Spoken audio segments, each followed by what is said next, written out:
مسلمانوں کی خدمت میں اور جمیع برادران وطن کی خدمت میں آج کے اس عید کی پرخلوص مبارکباد پیش کرتا ہوں اور اللہ سے دعا کرتا ہوں کہ اللہ تعالیٰ یہ دن ہمارے لیے باعث فرحت اور باعث مسرت بنائیں اور امن و امان کا اور سلامتی کا ذریعہ بنائیں۔ عزیزوں اور بزرگوں، ہم سب جانتے ہیں کہ اللہ رب العزت نے اسلام کے اندر ہمیں 2 عیدوں کو مقرر کیا ہے اور 2 عیدیں منانے کا حق ہم کو دیا ہے، ایک عید الفطر اور ایک عید الاضحیٰ۔ عید الفطر شکرانے میں کہ اللہ رب العزت نے ماہ رمضان میں، ماہ صیام میں ہمیں روزہ رکھنے کی توفیق عطا فرمائی۔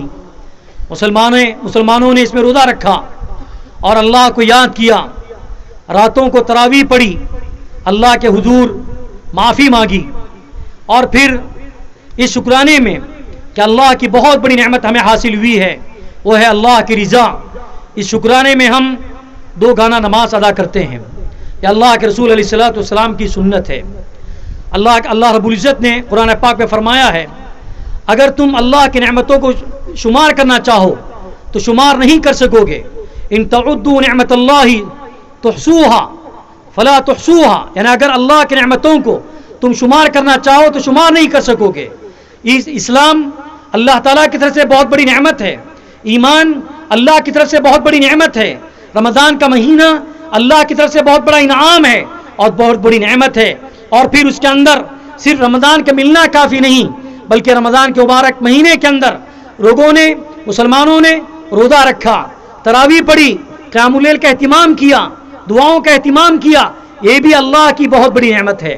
اسی کے شکرانے میں ہم یہاں پر آ کر اللہ کے حضور اللہ کی بڑائی بیان کرتے ہیں، اللہ کی تکبیر ہم بیان کرتے ہیں کہ اللہ تو ہی بڑا ہے، تیرا علاوہ کوئی بڑا نہیں ہے۔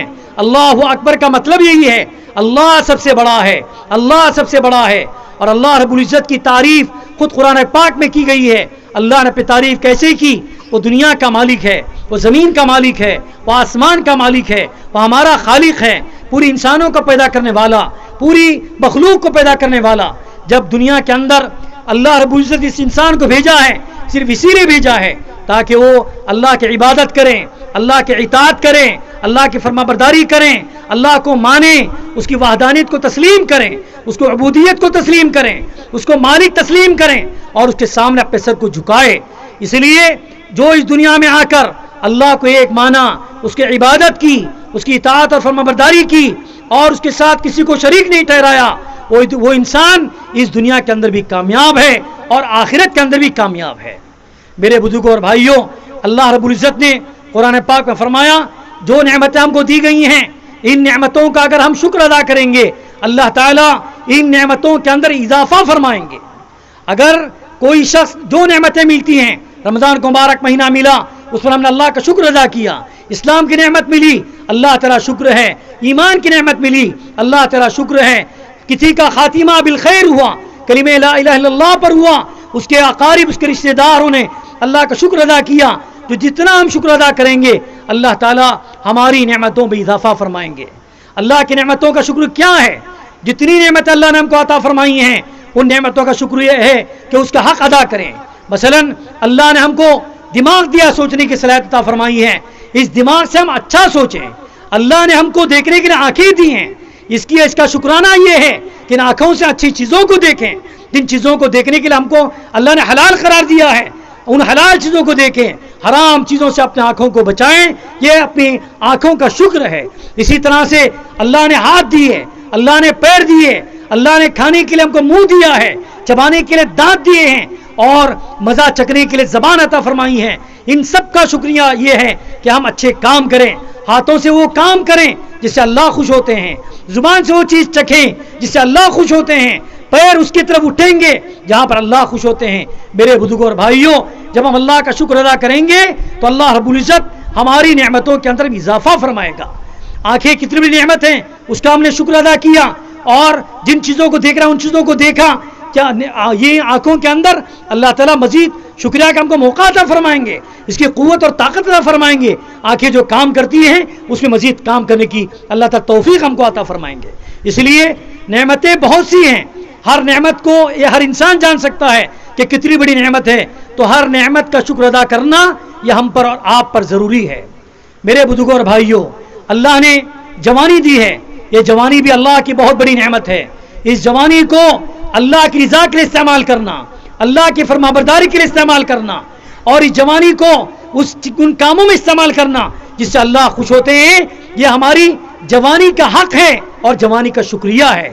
اگر ہم نے اس جوانی کو غلط کاموں میں استعمال کیا، اس جوانی کو ایسے کاموں میں استعمال کیا جہاں پر اللہ اور اللہ کے رسول ناراض ہوتے ہیں، تو پھر کل اللہ کے یہاں ہم کو جواب دینا پڑے گا. اللہ کے رسول علیہ الصلوۃ والسلام نے فرمایا، محشر کے میدان میں قیامت کے دن تمام مخلوقات کے سامنے ہر ایک سے کچھ سوالات کیے جائیں گے.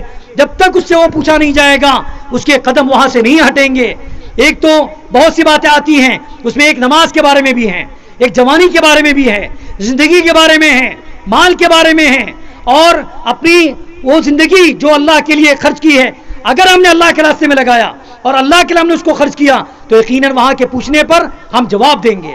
اسی طرح سے جوانی کو اگر ہم نے صحیح استعمال کیا، ایک ایک لمحے کی فکر کی، تو پھر ہم اللہ کے ہاں جواب دہ ہوں گے. اللہ اگر ہم سے سوال کیا تو ہم سے جواب بن پائے گا. اس لیے میرے بزرگوں اور بھائیوں، جوانی کی قیمت کو سمجھو. آج ہمارا ملک جس سمت میں جا رہا ہے اس کے لیے جوانوں کی ضرورت ہے، اپنی ہوش مندی کی ضرورت ہے، اور ایسے موقع پر ہم کو تماموں کو متحد ہو کر متفق ہو کر مقابلہ کرنے کی ضرورت ہے. آج حالات ہم دیکھ رہے ہیں کہ کس سمت جا رہے ہیں، اس کا تذکرہ کرنے کی ضرورت نہیں ہے. لیکن ایک بات یاد رکھیے، دنیا جب سے پیدا ہوئی ہے اس وقت سے لے کر آج تک ایسا کبھی نہیں ہوا کہ دنیا میں کئی حالات نہیں آئے ہوں. ہر دنیا میں بہت سی جگہوں پر حالات آئے ہیں.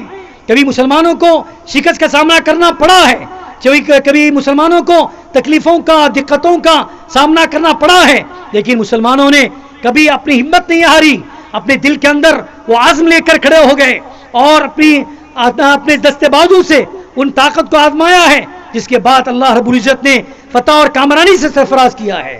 کچھ دیر کے لیے حالات خراب ہوئے ہوں گے، لیکن ایک بات یاد رکھیے، اللہ بھی خوب جانتا ہے، اللہ خوب جانتا ہے کچھ تو ہمارے کرتوت ہیں اور کچھ تو ہمارے جو سازشیں چل رہی ہیں ان سازشوں کا بھی اس میں ہاتھ ہے. لیکن اللہ رب العزت قرآن پاک میں کیا فرمایا ہے؟ ظاہر الفساد فی البر والبحر بما کسبت ایدی الناس. زمین کے اندر بگاڑ برپا ہو گیا ہے، کرپشن برپا ہو گیا ہے، خرابی پھیل گئی ہے. کس وجہ سے؟ بما کسبت ایدی الناس، لوگوں کے ہاتھوں کی کمائی کی وجہ سے. اگر ہم نے آج میرے بزرگوں اور بھائیوں یہ تہیہ کر لیا کہ اللہ نے ہم کو کیوں بھیجا تھا، ہم کو اللہ نے جو نعمتیں سے نوازا ہے، ایمان کی نعمت، اسلام کی نعمت، شریعت کی نعمت اور وہ نعمتیں جو ہم کر رہے ہیں ان نعمتوں نوازا ہے، یہ کیوں ہم کو اللہ نے دی ہے. اگر ہم ذرا اس پر فکر کریں گے، توجہ دیں گے، ایک بات ظاہر ہو جاتی ہے کہ اگر ہم ہر حال میں اللہ کو یاد کریں گے، اللہ کو پکاریں گے، دنیا کی طاقتیں کچھ بھی ہو ہمارا ساتھ نہ دیں، لیکن میرے بزرگوں اور بھائیوں اللہ ایمان والوں کے ساتھ ہے، اللہ ایمان والوں کے ساتھ ہے. قرآن پاک میں اللہ رب العزت نے عزت کس کے لیے؟ اللہ کے لیے. عزت کس کے لیے؟ اللہ کے رسول کے لیے. عزت کس کے لیے؟ مومنوں کے لیے. اور تم بلند ہو کر رہو گے اگر تم ایمان والے ہو. تو اللہ نے قرآن پاک کے اس کے اندر سرٹیفکیٹ عطا فرمائی ہے. ظاہری اعتبار سے ہمیں کچھ نقصان پہنچ رہا ہو اس سے گھبرانے کی کوئی ضرورت نہیں ہے. حالات بدل جائیں گے، حالات کو پلٹنے والے اللہ ہیں. ہم نے 2 سال پہلے دیکھا کس طرح کے حالات تھے. ایک بیماری پھیل گئی جس کی وجہ سے مسجدیں بند ہو گئیں، اعتکاف نہیں کر سکے، تراویح نہیں ہو سکی، مسجدوں میں نمازی نہیں ہو سکی، لیکن اللہ نے ان حالات کو بدل دیا. آج ہم نے ماشاءاللہ پورے رمضان بھر اپنی نمازیں مسجدوں میں ادا کی، روزوں کو رکھا، قیام اللیل کا اہتمام کیا. یہ حالات جیسے پہلے تھے فوراً بدل گئے. اسی طرح سے یاد رکھیے دنیا کے کسی حصے میں ظلم ہو رہا ہے، زبردستی ہو رہی ہے، مسلمانوں کے خلاف آوازیں اٹھ رہی ہیں، اس سے ہم کو گھبرانے کی ضرورت نہیں ہے. اللہ ہمارا مالک ہے، اللہ ہمارا خالق ہے، اللہ کی طرف رجوع ہونے کی ضرورت ہے، توبۃ النصوحہ کی ضرورت ہے، اور ہمیں ان کو ڈھونڈنے کی ضرورت ہے.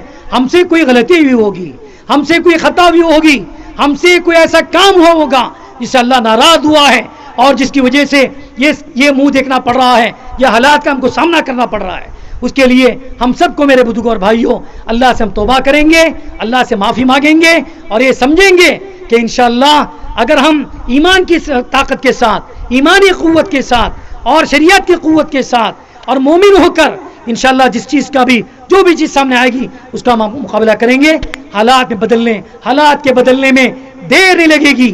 آج کچھ مسلمان مایوس ہو چکے ہیں۔ اللہ قرآن پاک میں کیا فرماتا ہے؟ لا تقنطوا من رحمت اللہ، اللہ کی رحمت سے مایوس نہ ہو، کوئی بھی ہو۔ اگر کسی کو اولاد نہیں ہو رہی ہے تو مایوس ہونے کی ضرورت نہیں ہے، اگر کسی کو کمائی کا انتظام صحیح طریقے سے نہیں ہو رہا ہے اللہ کی رحمت سے مایوس ہونے کی ضرورت نہیں ہے، اگر حالات کچھ ایسے آ رہے ہیں اس سے بھی اللہ کی رحمت سے مایوس ہونے کی ضرورت نہیں ہے۔ اللہ تعالیٰ کیا فرماتے ہیں کہ اللہ سے رجوع ہونے کی ضرورت ہے۔ لا تقنطوا من رحمت اللہ، اللہ کا فرمان ہے اللہ کی رحمت سے مایوس نہ ہو۔ تو میرے بزرگوں اور بھائیوں، رمضان تو ختم ہو چکا ہے اور ہم عید میں داخل ہو چکے ہیں۔ اب آئندہ مہینوں میں جس طرح سے ہم نے رمضان میں ماشاءاللہ عبادتیں کی، قرآن پاک کی تلاوت کی، ذکر و اذکار میں اپنا وقت گزارا ہے، عورتیں ہوں یا مرد ہوں، چھوٹے ہوں یا بڑے ہوں، اسی طرح سے آئندہ آنے والے جو مہینے ہیں اس کا ہم خیال کریں گے، نمازوں کا اہتمام کریں گے، ذکر و اذکار کا اہتمام کریں گے، قرآن پاک کی تلاوت کریں گے اور اللہ کو منانے کی فکر کریں گے، اللہ کو راضی کرنے کی کوشش کریں گے۔ موت تو بہرحال آنے والی ہے، ہم گھر میں رہیں تب بھی موت آئے گی، گھر سے باہر جائیں گے تب بھی موت آئے گی، لیکن موت اچھی وہ ہے جو کلمہ طیبہ کے ساتھ آئے، ایمان کے ساتھ آئے، اسلام کے ساتھ آئے۔ ایسی موت کے لیے ہم کو دعائیں کرنی ہے۔ تو میرے بزرگوں اور بھائیوں، ابھی انشاءاللہ جو بھی زمانہ، جو بھی مدت، جو بھی زندگی ہم کو ملی ہے اس کو ہم غنیمت سمجھیں، اس کا شکرانہ ادا کریں اور اللہ کے حضور یہ عبادتیں اور یہ ریاضتیں پیش کریں۔ اللہ کی ذات سے امید ہے کہ انشاءاللہ العزیز اللہ تعالیٰ جلد سے جلد حالات بدلیں گے اور امن و امان اور سلامتی کا ماحول پیدا ہوگا۔ یہ ہمارا ہندوستان انشاءاللہ ایک عالی نشان ہوگا اور اس کے اندر تمام مذاہب کے لوگ مل جل کر رہیں گے، ایک دوسرے کے پریم کے ساتھ، ایک دوسرے کی محبت کے ساتھ، ایک دوسرے کے احترام کے ساتھ، انسانیت کے احترام کے ساتھ انشاءاللہ زندہ رہیں گے اور اپنی زندگی گزاریں گے۔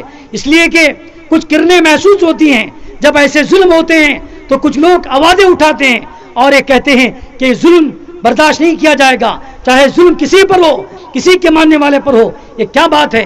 یہ ہندوستان کی نشانی ہے، یہ ہندوستان کی جمہوریت ہے، اس لیے ہم کو مایوس ہونے کی ضرورت نہیں ہے۔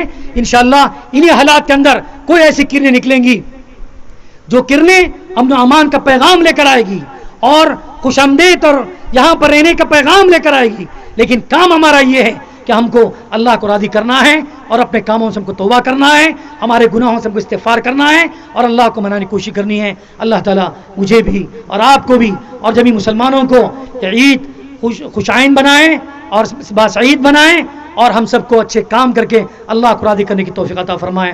وآخر دعوانا ان الحمدللہ رب العالمین۔